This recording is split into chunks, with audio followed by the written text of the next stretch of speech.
જ્યારે આ ભાગેડુ લગ્નની રેલી લઈ અને ગુજરાતમાં નીકળ્યા ત્યારે કે તમે પ્રેમના વિરોધી છો, પ્રેમ લગ્નના વિરોધી છો. મેં કીધું અમે પ્રેમના વિરોધી નથી, પ્રેમ લગ્નના વિરોધી નથી.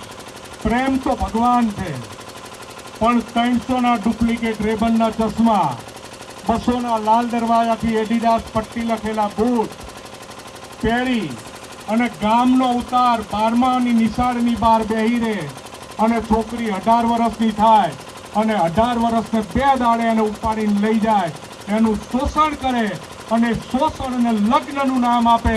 આ લગ્ન પ્રથાના અમે વિરોધી છીએ.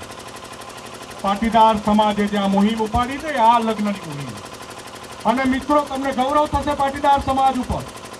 સૌથી ઓછો ભાગેડુ લગ્નનો પ્રશ્ન પાટીદાર સમાજમાં છે. કયો સમાજ એવો છે કે જેમાં ભાગેડુ લગ્નના પ્રશ્ન નથી? આજે આ પાટીદાર સમાજ 7 અશ્વમેઘનું પુણ્ય કરવા નીકળ્યો છે કે દરેક કુળની લાજ બચાવવા નીકળ્યો છે, દરેક સમાજની જાન બચાવવા નીકળ્યો છે, દરેક સમાજનું અભિમાન બચાવવા નીકળ્યો છે. એ આ પાટીદાર સમાજ નીકળ્યો છે.